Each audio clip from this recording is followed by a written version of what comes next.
Donc, étape 1, cadrage. On va donc s'intéresser aujourd'hui, chers étudiants, à l'étude de faisabilité. Alors, réaliser une étude de faisabilité en gestion de projet. Eh bien, cette étude tient une place très importante dans la phase de cadrage d'un projet. Alors, on va voir comment la réaliser, que contient le livrable de l'étude, le dossier de faisabilité.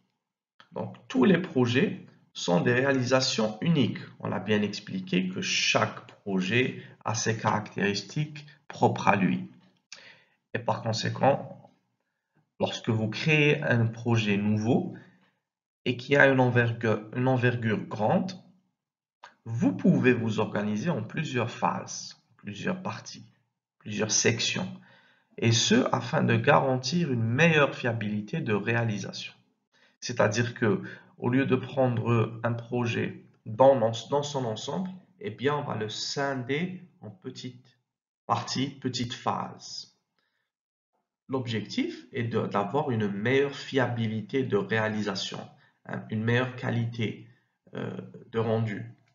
Donc, l'ensemble de ces phases constitue ce qu'on appelle le cycle de vie d'un projet. Donc, si vous prenez toutes ces étapes une par une et que vous les mettez ensemble, eh bien, vous aurez le fameux cycle du projet. Alors, ce fameux cycle de projet peut être découpé ou scindé en 4 paliers. Je suppose que tout le monde est familier maintenant avec ces termes. Donc, ces 4 paliers sont le cadrage, donc l'étape dont on est en train de parler aujourd'hui. Il comprend l'étude de faisabilité, la conception et la planification, la réalisation du projet et enfin la clôture.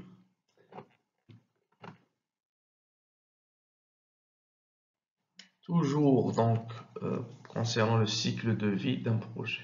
Alors, chose importante à noter, eh bien, chaque organisation, chaque entreprise peut découper, peut scinder le cycle de vie d'un projet comme il le souhaite. Et par conséquent, il peut y avoir seulement 2 phases, ou bien 9, voire plus. La déclinaison du projet en sous-projets donnant lieu à des étapes distinctes. Alors, on voit ici sur le diagramme qu'on a ici, sur la fameuse courbe du cycle de vie d'un projet, eh bien qu'on va scinder le projet en 4 phases distinctes. Et ce qui est bon à savoir, c'est que chaque entreprise peut le découper à sa propre manière, en 2 phases, en 3, en 4, en 9, plus. Ce qu'on peut dire aussi, c'est qu'il n'y a pas de règle par rapport à ça. C'est-à-dire que par rapport au cycle de vie, les phases elles-mêmes dépendent de la vision de l'entreprise.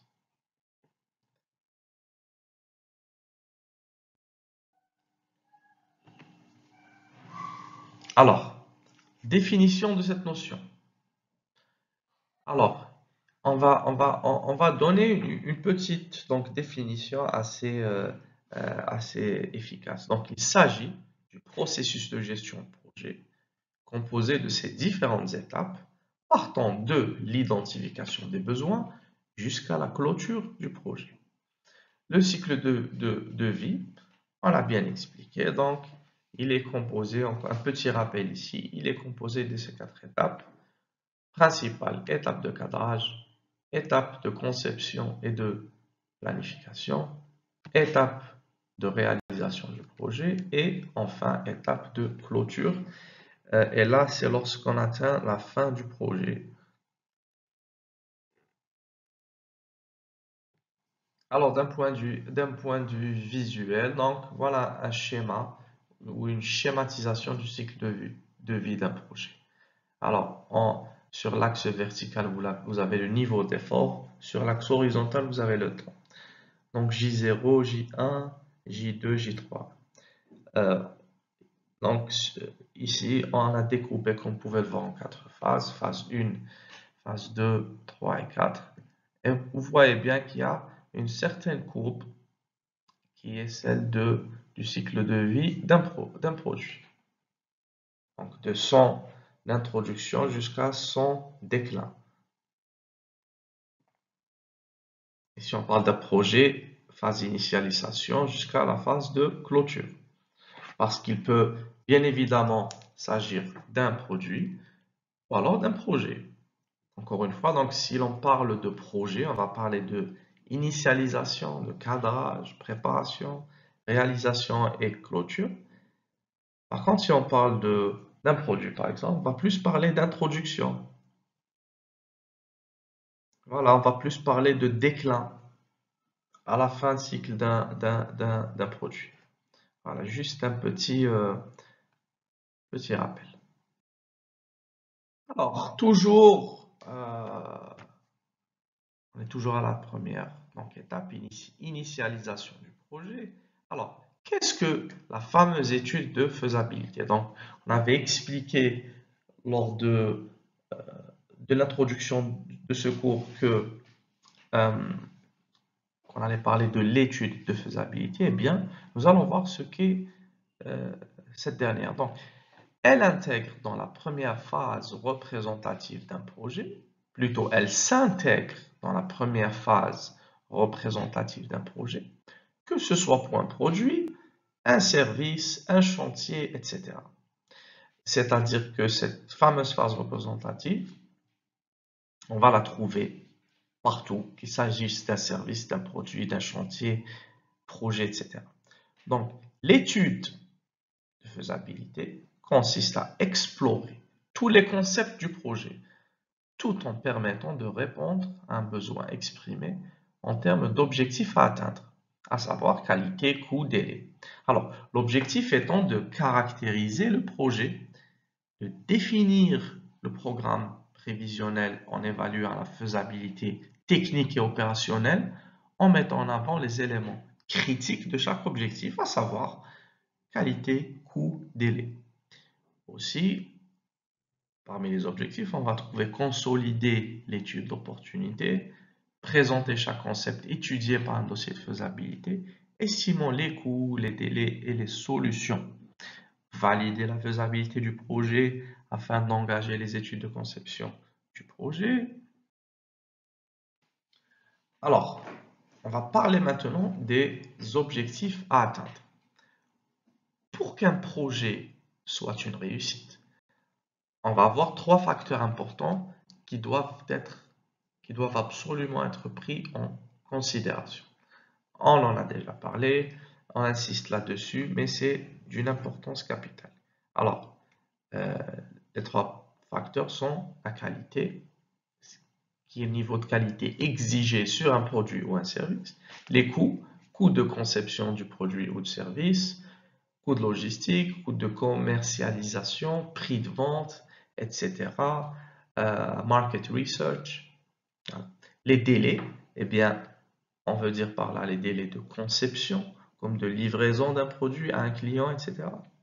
Appelé aussi le triangle de la qualité ou la qualité totale. Le but est d'équilibrer ces trois données.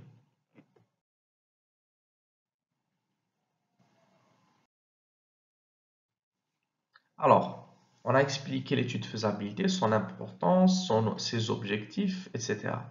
Maintenant, nous allons parler du fameux dossier de faisabilité. Eh bien, il y a l'étude et il y a le dossier de faisabilité. Donc, le dossier de faisabilité est un document descriptif abordant les aspects techniques, qualité, financiers et calendaires d'un projet.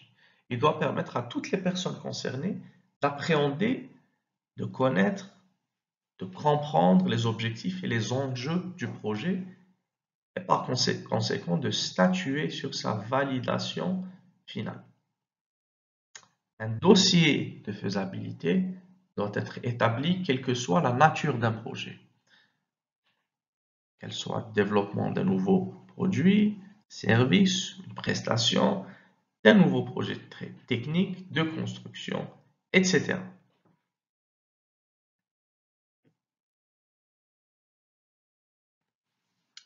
Encore une fois, l'étude de faisabilité a un but et forcément le dossier de faisabilité, lui, a un but. Alors son but est de définir le programme complet du projet, qui veut dire cahier des charges. Alors, ce qui comporte analyse fonctionnelle en définissant les caractéristiques principales et secondaires du projet. Un autre but, c'est de justifier le projet en termes économiques, statistiques, stratégiques ou à l'aide d'une analyse SWOT. On en a parlé lors de notre cours de la semaine passée. Donc, SWOT analysis, strengths, weaknesses, opportunities and threats. En français, donc, force, faiblesse, opportunité et menace. Élaborer et justifier le budget nécessaire à sa réalisation. Évaluer le coût global du projet. Là, on parle de finances, coût prévisionnel d'exploitation, de maintenance, de stockage, des énergies nécessaires, etc. Identifier toutes les contraintes réglementaires et normes en initialisant une analyse des risques projets. Donc là, on parle de tout ce qui est règlement, de se conformer, de conformité.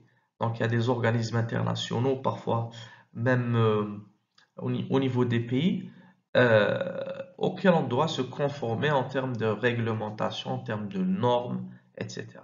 On parle par exemple des normes ISO, donc on parle aussi de certification, d'avoir un projet ou alors un produit qui est certifié, qui est réglementé, qui cadre avec les normes de l'industrie, etc.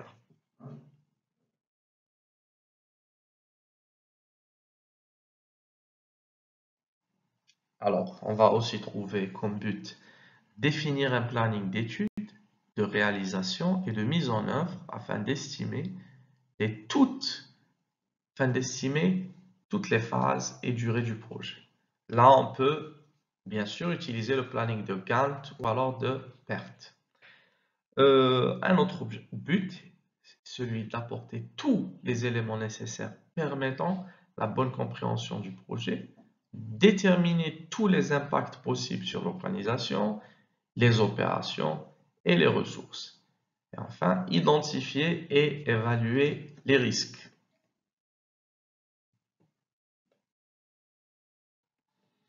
Alors, on a introduit, on a défini le dossier de faisabilité, on a parlé des objectifs et des buts de ce fameux projet dossier de faisabilité. Là, nous allons parler de qui sont ou alors qui est concerné par la construction du dossier de faisabilité. Alors, le demandeur du projet est responsable de l'élaboration du dossier de faisabilité. Il est aidé par des personnes compétentes afin de constituer le dossier. Parmi les personnes concernées, vous pouvez avoir le chef de projet, le contrôleur de gestion sur les aspects coûts et la justification financière, les personnes responsables des entités impactées, le service achat pour les devis, etc.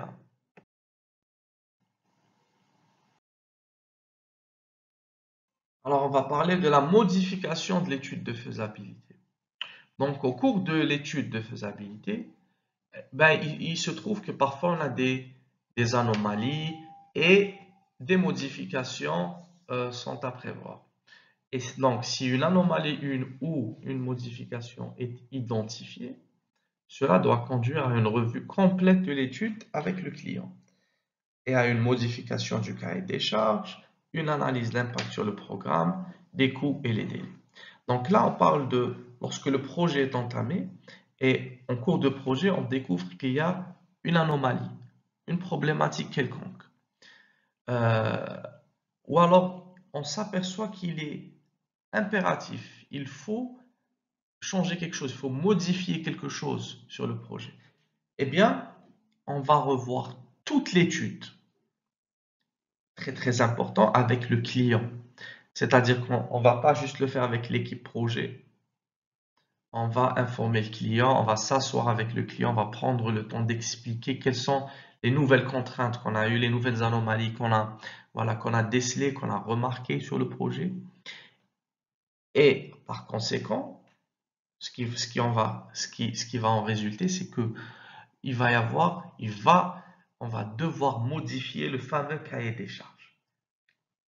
Par conséquent, aussi, une analyse d'impact sur le programme est, voilà, est essentielle. Il nous faut analyser quel sera l'impact de ces changements sur notre étude.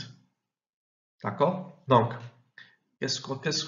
comment elle va, ces changements, ces modifications, cette anomalie, comment elle va modifier notre projet d'un point de vue programme, organisation, ressources, en termes de coûts, de délais, etc. On a aussi la validation du dossier final.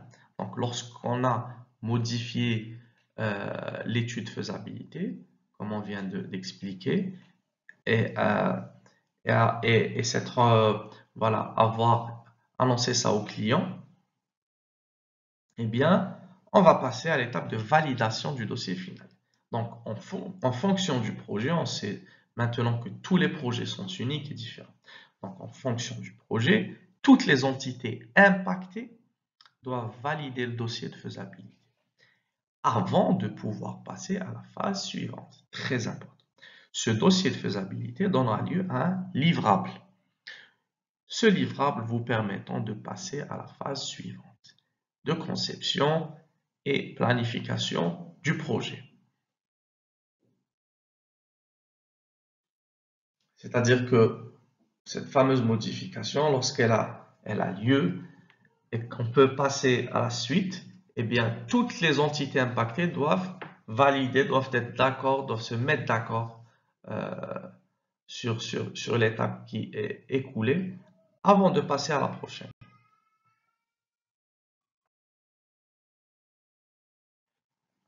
Concernant la suite du projet, eh bien, une fois votre étude terminée et validée, la conception peut donc débuter. Cette phase consiste à choisir parmi différents concepts retenus, à la fin de l'étude faisabilité, la solution à développer en précisant les exigences à respecter. Vous pouvez néanmoins conserver les hypothèses non retenues afin de garder une trace de tous les scénarios qui avaient été envisagés pour la réalisation de ce projet. Cela pourra également être utile dans le cas d'un retour d'expérience. Alors, comment définir les objectifs d'un projet? Question très pertinente. Alors, la fixation d'objectifs projet pertinents est une condition sine qua non, c'est-à-dire qui est une condition non négociable. Elle est indispensable pour mener un projet vers le succès. Qu'est-ce qu'un objectif? Quelle différence avec le but? Comment le définir? Eh bien, ces trois aspects-là, nous allons y revenir et parler plus en détail afin d'essayer d'expliquer comment définir les objectifs d'un projet. Donc, qu'est-ce qu'un objectif projet? Ces objectifs déterminent concrètement ce à quoi un projet doit aboutir, les résultats qui y seront produits. Ils font idéalement référence aux livrables. Livrables, alors ceux qui sont à l'aise avec l'anglais, c'est deliverables. Alors, ces objectifs tracent le chemin entre une situation actuelle et une situation future. Ils sont à la base de la structure du projet. Les objectifs apportent un lien indispensable, c'est-à-dire une connexion entre le besoin brut et l'expression opérationnelle qui donne un sens au travail des équipes. Ces dernières, on veut dire par là, les équipes sauront exactement ce qu'elles devront produire, quand et à quel coût. Ces objectifs sont ainsi à mettre en œuvre pour n'importe quel type de projet. Là, on parle de les objectifs apportent un lien indispensable entre le besoin brut et l'expression opérationnelle qui donne un sens au travail des équipes. L'expression opérationnelle, ce qu'on veut dire, c'est les programmeurs, c'est les gens qui travaillent sur le projet. Donc on connaît le besoin d'un point de vue client, donc la finalité du produit ou alors du projet.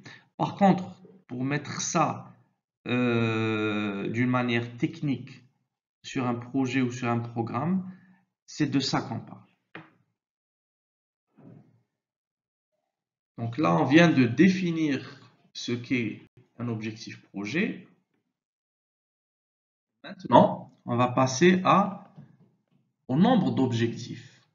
Pouvons-nous être limités par le nombre d'objectifs par projet, ou alors pouvons-nous travailler sur d'innombrables objectifs pour différents projets? Nous allons voir ça ensemble. Alors, il n'existe aucune règle en fait. Il n'existe aucune règle précise, si ce n'est le bon sens et la pertinence. Donc, on va utiliser plutôt le bon sens, la logique, la pertinence. Suivant la complexité du sujet, plusieurs objectifs seront sans doute nécessaires pour répondre avec efficacité à la problématique en question. Donc les objectifs pourront être séquentiels, ce qui veut dire qu'un objectif devra être atteint avant de pouvoir passer au second, par séquence, par section, ou bien exister parallèlement les uns aux autres. Là, on parle de travailler sur plusieurs projets en même temps. Un projet modeste se satisfera probablement d'un seul objectif. Ça veut dire que si l'on travaille sur un projet moyen, qui ne nécessite pas énormément de ressources, par exemple, eh bien, on va se satisfaire, on va mettre en place uniquement un seul objectif. Il est très important de faire la nuance entre un objectif et un but. Donc, différence entre objectif et but en gestion de projet. Donc, il ne faut pas confondre les deux terminologies. Chacune se situe à un niveau différent. Donc, le but d'un projet, eh bien, quel est le but d'un projet, chers étudiants? Il exprime une finalité générique. Il répond à une question telle que à quoi va servir ce projet? Par exemple, pour un projet d'amélioration du traitement des réclamations clients, le but peut-être est de traiter plus rapidement les demandes de réclamation clients pour améliorer leur satisfaction. Est aligné à la stratégie d'entreprise. Il permet de rattacher le projet à une orientation business. On parle d'alignement. Dans certains cas, un même but peut chapeauter plusieurs projets. Chacun d'entre eux étant focalisé sur un domaine bien précis. Maintenant, passer à l'objectif. Donc, on a parlé du but. On va voir l'objectif. Et on va voir les différences qu'il y a entre ces deux définitions. Donc, l'objectif, quant à lui, exprime une cible précise. D'accord? Il traduit au niveau opérationnel le but auquel il est rattaché. Il mesure le succès du projet, soit, in fine, l'atteinte ou non du but. Très très simple. Un exemple, donc le but, traiter plus rapidement les demandes de réclamation clients pour améliorer leur satisfaction. Donc ça, c'est le même exemple qu'on a pris pour parler du but. On va prendre le même exemple pour parler de l'objectif. Donc, traiter plus rapidement les demandes de réclamation clients pour améliorer leur satisfaction peut se décliner en différents objectifs. Traiter, par exemple, traiter 95% des réclamations clients sous 24 heures au 1er juin 2020. Donc, pour le critère temps de traitement des commandes, augmenter le niveau de satisfaction client à plus de 90% pour la prochaine enquête de juin 2020. Eh bien, vous voyez bien que lorsqu'on parle d'objectifs, souvent on y met des chiffres, des pourcentages, des deadlines. Eh bien, c'est une façon pour nous de voir si le projet va être donc une réussite ou pas. Donc la réussite, eh bien, on va essayer de la quantifier en temps. en pourcentage, en volume, etc. Qui est très différent d'un but. La différence entre le but et l'objectif, on peut dire que finalement l'objectif est plus restreint, est plus réaliste, est plus visuel d'un point de vue qu'est-ce qu'on doit achever, qu'est-ce qu'on doit faire, quel est le résultat. C'est-à-dire que c'est beaucoup plus clair et beaucoup plus réaliste et beaucoup plus faisable à réaliser. Par contre, le but, on peut dire que l'objectif fait partie du but. Le but, c'est plus global, c'est plus une vision, c'est une stratégie, c'est vraiment la grande, the big picture, comme on dit en anglais. Donc, c'est la grande vision.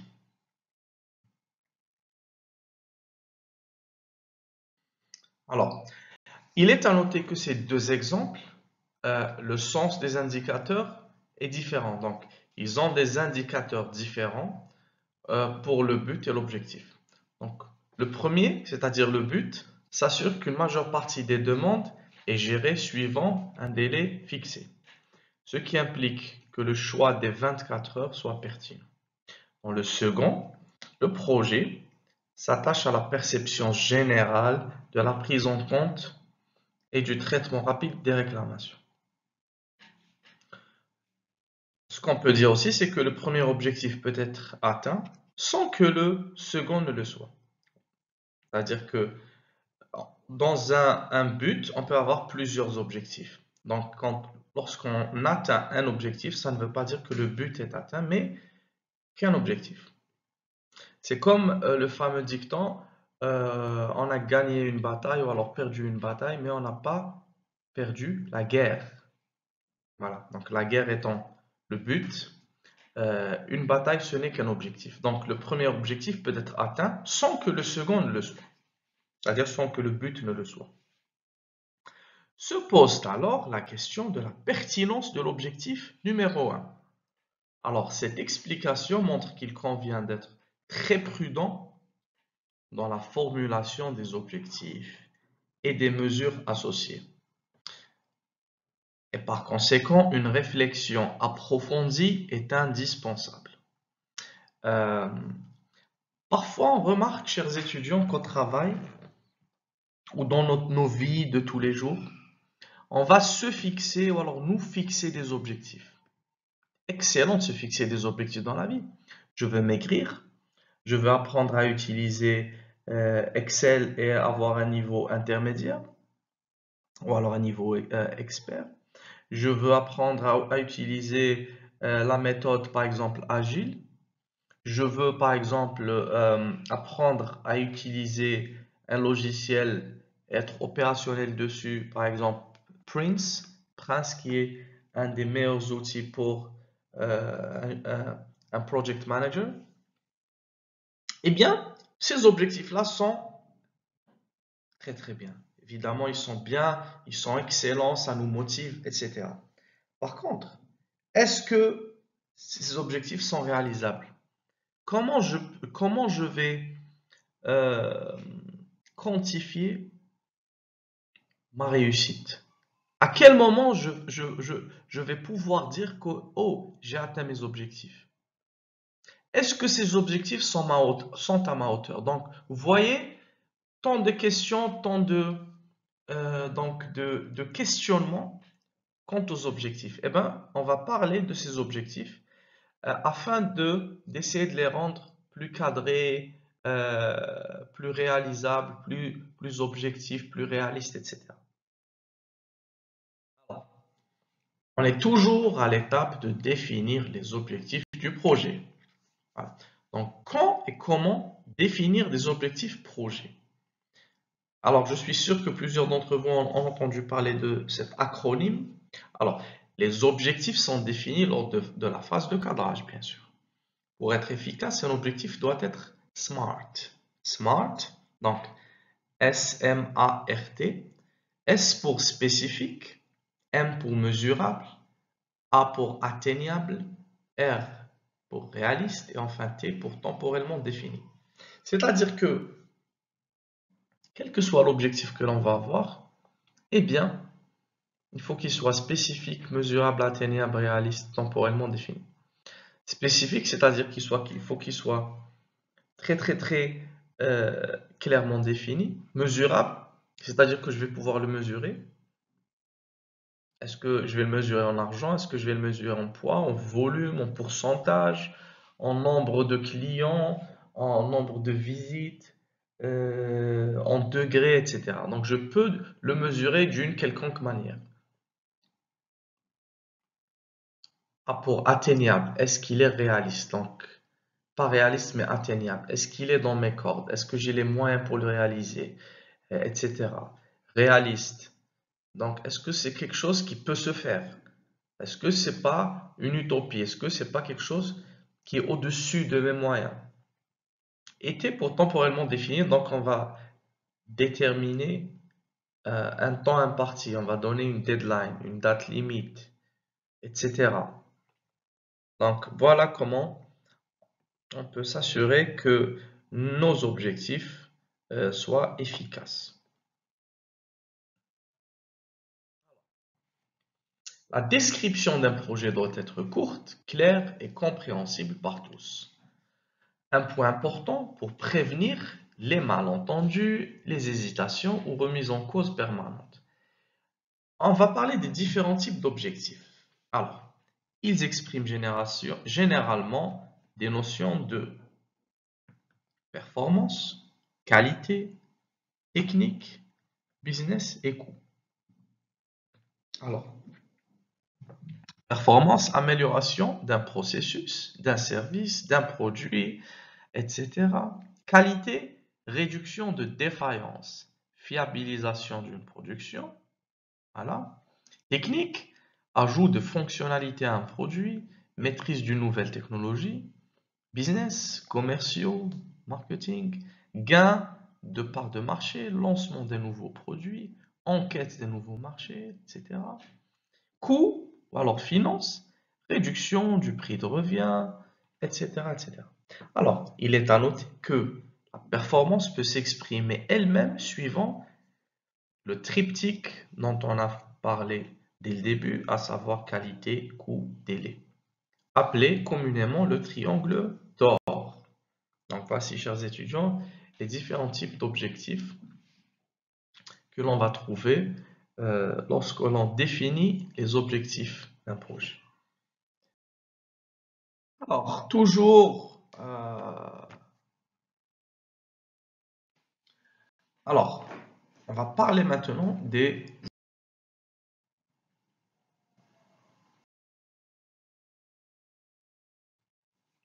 Alors, on a expliqué l'étude de faisabilité. Encore une fois, alors, on va aussi trouver comme but. Alors, alors, on va parler de la modification de l'étude de faisabilité. Concernant la suite du projet, eh ben, alors, comment définir les objectifs d'un projet? Prochaine étape, qui a son importance, très très importante aussi, eh bien, c'est les fameuses parties prenantes. Quelles sont les parties prenantes? Vous, en tant que manager, comment vous allez les gérer? Quels sont les différents impacts de ces parties prenantes? Sont-elles toutes les mêmes d'un point de vue impact, encore une fois, sur l'entreprise? Tant d'interrogations qu'on va essayer donc d'éclaircir. Donc, on va parler de manager ou alors gérer les parties prenantes d'un projet.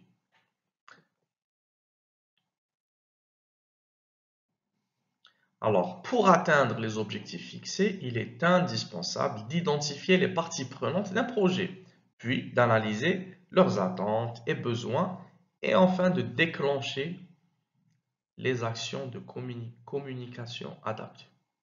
On voit bien que lorsqu'on a des objectifs, ce qu'il faut absolument faire, c'est identifier quelles sont les personnes, les parties prenantes d'un projet, Puis, en 2, analyser leurs attentes et besoins.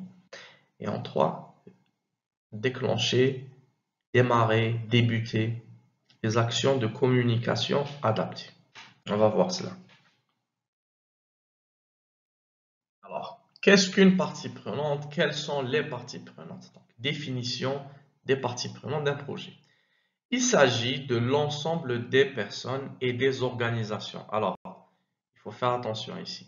Pas que les personnes, mais aussi les organisations qui, au sein d'elles, regroupent des personnes. Donc, mais il faut mentionner les deux, des personnes et des organisations qui ont quelque chose à voir avec le projet. Alors, cette phrase-là, qui ont quelque chose à voir avec le projet, veut dire qui sont liés au projet d'une manière ou d'une autre, d'une manière directe ou indirecte. Donc, il y a un lien entre ces personnes, ces organisations et le projet dont on parle. Donc, soit elles sont directement impliquées dans la conduite des opérations, soit elles sont impactées par la problématique de départ, par le choix ou la mise en œuvre des solutions. Donc, soit elles sont directement impliquées dans la conduite des opérations, ou alors elles sont impliquées par la problématique de départ, par le choix ou la mise en œuvre des solutions. Certaines parties prenantes peuvent exercer une influence à différents niveaux. Ces acteurs clés se situent aussi bien en interne, à tout niveau de la hiérarchie de l'entreprise, qu'en externe. Par exemple, on va parler d'un fournisseur qui est concerné par de nouvelles méthodes d'approvisionnement d'un client, etc. Par exemple, l'opérateur de production reconnu comme expert de sa fonction requiert une attention particulière pour prendre en compte son expertise, anticiper la gestion du changement, etc. Alors, par définition, un projet intègre un bon nombre d'acteurs, aussi différents les uns que les autres, ainsi que des attentes et des besoins qui leur sont propres. À vous, c'est à vous de composer avec ces profils pour les satisfaire et atteindre en finalité les objectifs qui vous sont fixés. Qui sont les parties concernées? Alors, je sais que c'est la question donc phare, c'est ça que vous voulez connaître. Qui sont ces fameuses parties concernées? Donc là, on va rentrer dans le vif du sujet. Donc, comme nous venons de le voir, la liste potentielle est très large. On va essayer de détailler cela. Donc, parties prenantes, on va les scinder en deux parties. En interne, donc partie prenante interne, ou alors partie prenante en interne et partie prenante en externe. Alors, en interne, qui c'est que l'on va trouver parmi ces parties prenantes? On va trouver le commanditaire, ou alors le demandeur du projet, et ça peut être aussi un client interne. C'est le premier concerné par le projet. Du moment où c'est lui qui demande, qui a un besoin par rapport à un projet, ou alors un produit. Alors, en deux, on va trouver le sponsor du projet. Le sponsor du projet, c'est le parrain du projet, le responsable du projet. On peut trouver aussi les utilisateurs, les services impactés. Donc, ceux-là sont concernés directement par les livrables. Par exemple, la force de vente, donc les gens qui sont là pour vendre le produit, pour un nouveau logiciel. Donc, par exemple, une entreprise d'informatique va développer un nouveau CRM system et l'équipe de vente va être en charge de vendre ce fameux produit. Vous voyez bien que l'équipe qui va essayer de vendre le produit va être impactée directement par le produit, ou le projet d'ailleurs. Les chefs de service, par exemple, les collaborateurs sont aussi en interne. Les utilisateurs finaux tiennent eux-mêmes une place centrale dans le projet car ils utiliseront directement le service, la nouvelle organisation ou le produit. Donc, la personne qui va utiliser le produit, alors le service qui va être développé, on va appeler ça une partie prenante interne. Aussi, on peut parler de la direction qui représente le pouvoir décisionnel et de contrôle ultime. Donc la direction, ce sont euh, les gens au sein de l'entreprise qui prennent les grandes décisions. Donc vous avez le PDG, juste en dessous, vous avez la direction. On a aussi l'équipe projet, forcément, qui va travailler sur le projet, au sein de laquelle on va trouver le chef de projet, ainsi que les autres membres de l'équipe. Forcément, ce sont des parties prenantes internes. Les services support impliqués, la comptabilité, la logistique, ressources humaines, marketing, informatique, stratégie, etc. Ils apportent tous leur support dans le cadre des travaux d'analyse et de conception de solutions. Les actionnaires, donc tous, tous ces gens qui vont injecter de l'argent et qui ont des parts au sein de l'entreprise, eh bien les actionnaires, ils sont en attente d'un résultat. Donc ils investissent et ce qu'ils veulent, c'est un retour sur leur investissement. Donc ils sont en attente d'un résultat, d'une performance qui va valoriser leur investissement patrimoine. Les autres experts qui vont apporter leurs conseils ponctuellement, directeurs, fonctionnels, etc. Les syndicats et représentants du personnel. Donc ces parties prenantes sont vigilantes quant à la défense des intérêts des salariés. En externe, pardon, donc les parties prenantes, on les a vues en interne, on va parler en externe. Eh bien, en externe, on va trouver les clients. Eh bien oui, le client. Donc les premiers concernés en externe, impactés directement si leur rôle s'inscrit dans l'utilisation du produit ou service livré par le projet, ou indirectement, par exemple dans le cadre d'un projet d'organisation destiné à améliorer la qualité d'un processus. Donc, client, majeure partie prenante externe. Les fournisseurs de matières, de prestations, de main-d'œuvre, les organismes publics, dans le cas où votre projet doit s'inscrire dans un cadre juridique précis, les diverses communautés d'utilisateurs, de fans, etc., qui sont présents sur les réseaux sociaux, par exemple. Les organismes privés, ce sont les associations diverses, les organisations non gouvernementales, par exemple. Les investisseurs et partenaires financiers, ils ont des exigences de rentabilité et de sécurisation des ressources.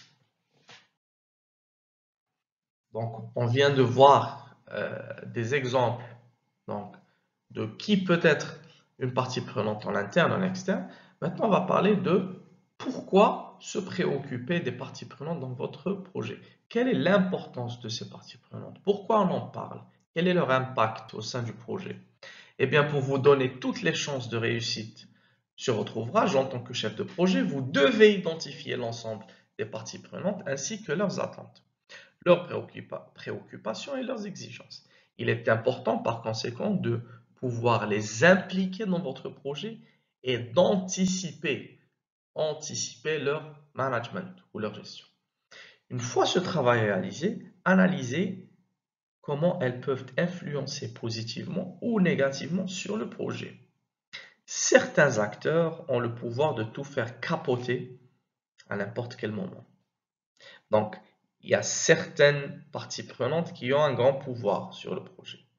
Et du coup, ces parties prenantes peuvent décider de l'issue du projet. Et elles peuvent en fait démanteler le projet, c'est-à-dire que elles peuvent faire échouer le projet à n'importe quel moment. Donc, il faut les connaître, il faut savoir qui sont ces parties prenantes. Il faut aussi, pourquoi faut-il se préoccuper des parties prenantes? Eh bien, il faut distinguer également les personnes sur qui vous pouvez vous appuyer, sur qui vous pouvez compter. Pourquoi? Eh bien, pour convaincre et faire passer un message, obtenir des ressources supplémentaires en termes de négociation. Donc, des soutiens souvent déterminants dans la réussite d'un projet. Vous voyez bien que l'aspect relationnel, négociation, humain est très très important lorsqu'on parle d'un projet. Et par conséquent, l'impact de ces parties prenantes est vraiment à prendre en considération. Et c'est pour cela qu'on parle de l'importance de se préoccuper de toutes les parties prenantes sur un projet.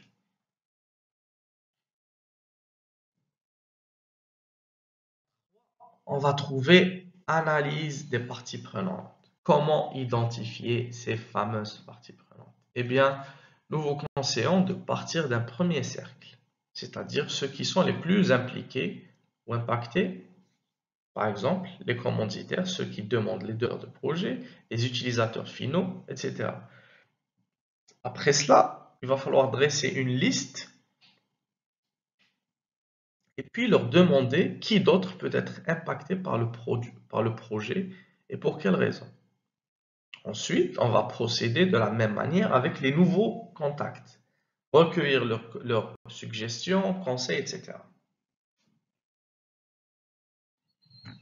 Alors, comment analyser les liens de ces parties prenantes avec le projet? Pour bien comprendre comment chaque partie peut être impactée, vous pouvez alors échanger directement au cours d'un entretien, recueillir l'avis de collègues ou d'une autre partie prenante, analyser la documentation projet, c'est-à-dire pré-projet, étude d'opportunité, étude de faisabilité, d'analyse de risque, etc. En réfléchissant à chaque fois qui peut être concerné ou avoir des attentes particulières. Il va falloir aussi prévoir des actions. Donc votre action ne se limite pas à l'identification des forces en présence, mais vous devrez élaborer un véritable plan de management des parties prenantes en fonction de leur profil, bien sûr. Pour certains, les actions sont à prévoir. Ce sont essentiellement des actions de communication. Par exemple, détailler les objectifs et la méthode retenue, informer de l'avancée des opérations, prévenir d'un risque probable des difficultés rencontrées, etc. Une fois définis, pensez à les intégrer dans votre plan de communication projet. Alors, manager les parties prenantes d'un projet. Encore une fois, nous sommes à cette étape, chers étudiants, juste petit rappel. Alors, maintenant, construire un tableau de synthèse. Alors, en recoupant les informations, vous pouvez bâtir des profils précis et associer des actions le cas échéant. C'est-à-dire que là, on va essayer de prendre profil par profil, description, impact ou attente, action à mettre en place. On va commencer par la première case, par exemple, interne ou externe. Est-ce une partie prenante interne ou externe? Le nom, le prénom, la fonction au sein de l'organisation, description donc de la fonction, qu'est-ce que cette fonction englobe, que fait cet employé, quelles sont ses tâches par exemple. Après on va parler d'impact ou attente, quelles sont les attentes donc, de ce profil, de cette partie prenante, et quel est son impact sur le projet, ou alors possible impact. À la fin, eh bien, c'est là le travail du manager, eh bien, c'est de mettre en place une action. Et on va faire ça pour toutes les parties prenantes qui sont concernées. Alors, il est à retenir que quelle est la différence entre une exigence et une attente? Bonne question à poser. Quelle est la différence entre une exigence et une attente? L'exigence est explicite, elle est très claire. C'est ce que produit un projet. Par exemple, pouvoir traiter 2 fois plus de réclamations clients avec la même équipe. C'est quantifiable, c'est clair, c'est précis. L'attente est implicite. Donc, exigence explicite, très claire, très carré. On comprend tout de suite. L'attente est implicite. C'est notamment les bénéfices directs ou indirects d'un livrable. Par exemple, le demandeur peut s'attendre à voir le niveau de stress baisser dans son équipe en leur fournissant des outils pour traiter plus vite et plus facilement les réclamations clients. Ce n'est pas une exigence, mais une attente implicite. Eh bien, elle est implicite peut-être du fait qu'on ne peut pas vraiment mesurer le degré de stress. Voilà. Alors que lorsqu'on parle de quelque chose qui est explicite, c'est quelque chose qui est très, qui est mesurable en fait, et qui est très clair dans sa formulation.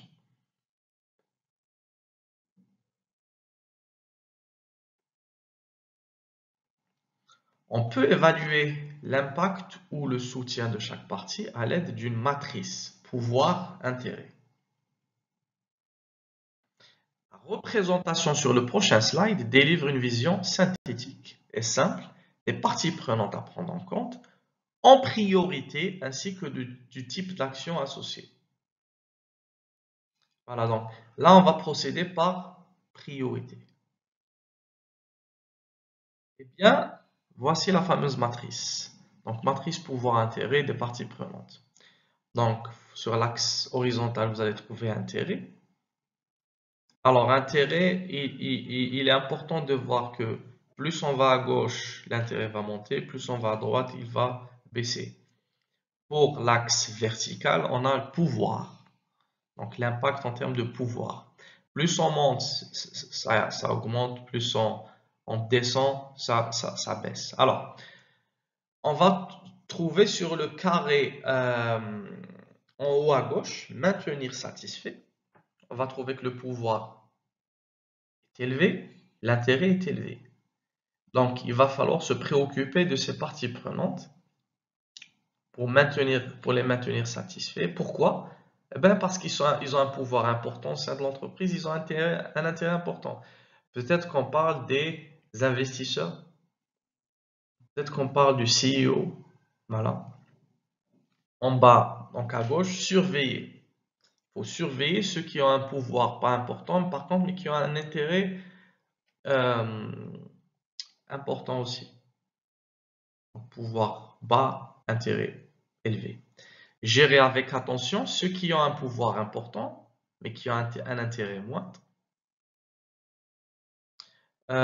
Il va falloir aussi maintenir informés ceux qui ont un intérêt moindre et un pouvoir moindre aussi.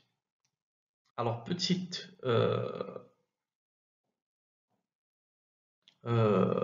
exemple ici. Donc, nous avons matrice pouvoir-intérêt. Garder satisfait, par exemple, les chefs de service, les syndics. À surveiller les utilisateurs CMRL, donc les utilisateurs du site web, par exemple.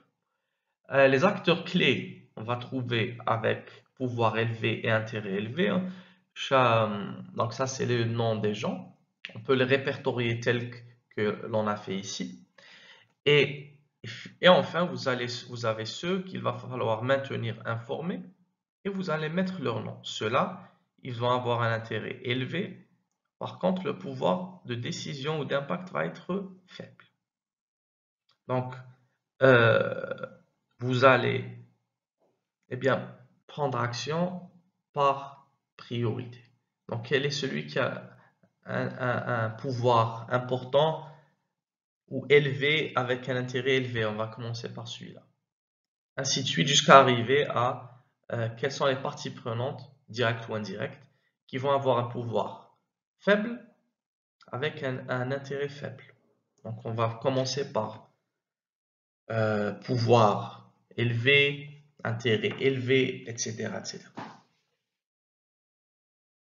Alors, les 4 processus de gestion des parties prenantes. Les processus de gestion, comment les gérer? Eh bien, forcément, il y a des méthodologies qui vont nous permettre de faire cela. Donc, l'objectif ultime du chef de projet à travers ces processus est de favoriser la participation des parties prenantes de projet de manière efficace pour accroître les chances de réussite du projet.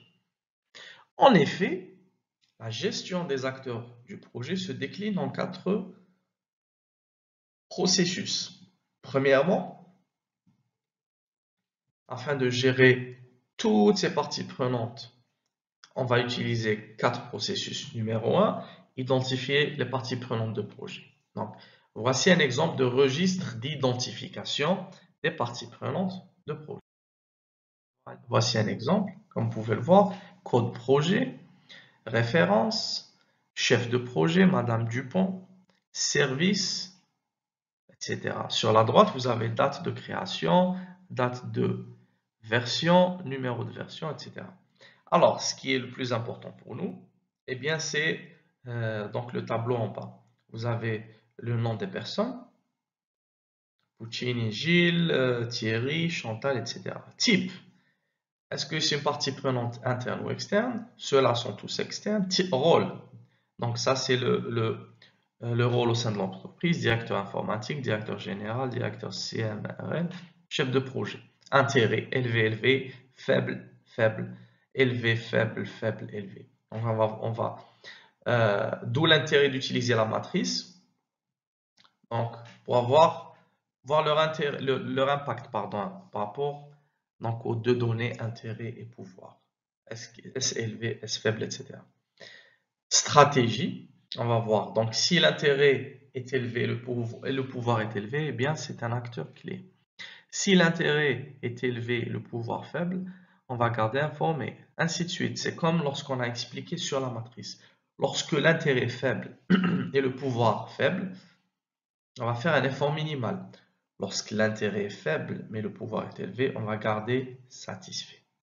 Contribution, donc allocation de ressources, allocation de budget, périmètre, chef de projet. Attente, périmètre et détail, et délai, excusez-moi, délai, périmètre et délai, périmètre et délai. Ce n'est qu'un exemple, chers étudiants, pour vous afin que vous compreniez toute l'importance des parties prenantes et aussi un des outils phares à utiliser, eh bien, c'est la matrice intérêt-pouvoir et on voit bien son rôle, son impact par rapport aux informations qu'elle nous donne et qui nous permet d'avoir une ligne de conduite et des solutions qui est en relation à comment se comporter ou comment gérer les parties prenantes.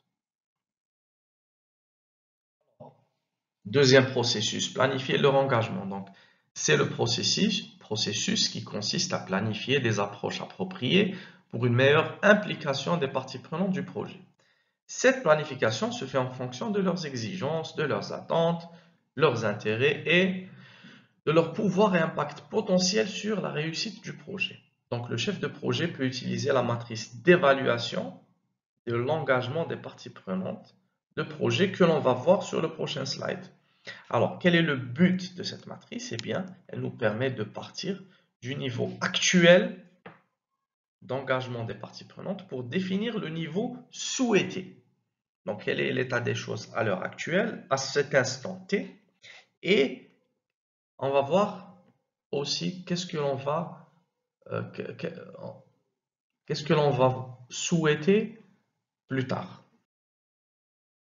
Donc, par la suite, l'équipe projet peut définir la démarche à adopter et les supports de communication à utiliser avec chaque partie prenante du projet pour s'assurer de son engagement positif vis-à-vis du projet. Alors, on a inconscient du projet et de ses impacts potentiels. On a leader, donc leader conscient du projet et de ses impacts potentiels, activement engagé pour contribuer au succès du projet. Alors, l'identifiant, c'est PP, PP1, PP2. Ça, vous pouvez aussi mettre les noms donc, des parties prenantes. S'il est inconscient, mais il croit, résistant, neutre, supporteur, leader. 3, un autre processus. Donc, on va trouver, analyser les parties prenantes et gérer leurs engagements. C'est le processus qui consiste à communiquer, à travailler avec les parties prenantes pour satisfaire leurs attentes et intérêts, gérer les problèmes tout au long du cycle de vie du projet, tout en les encourageant à participer de manière adéquate. Alors, pour s'assurer que les acteurs du projet ont bien compris les enjeux et les risques, mais aussi de voir comment ils peuvent contribuer à la réussite du projet, eh bien, le chef de projet veille au déploiement des qualités ci-après. Le chef de projet doit impliquer les acteurs en temps opportun. Il doit négocier et communiquer avec eux. Le chef de projet doit prendre en compte et maîtriser les risques du projet liés à la gestion des parties prenantes du projet. Le chef de projet doit résoudre les problèmes identifiés. Quatrième processus, maîtriser leur engagement. Donc, si vous remarquez, chers étudiants, il est question, on parle beaucoup d'engagement. Donc, c'est le processus qui consiste à maîtriser les relations avec les différentes parties et adapter les stratégies afin afin d'encourager et de maintenir leur engagement. Lors de ce processus, le chef de projet s'appuie sur ses qualités de leader, son sens d'écoute active et ses capacités de réseautage, de communication, de toujours être, euh, de créer des liens avec d'autres parties. Ainsi, il peut garantir l'accès aux informations sur l'engagement des parties prenantes de projet, les fédérer autour de sa vision et résoudre les problèmes quand ils surgissent.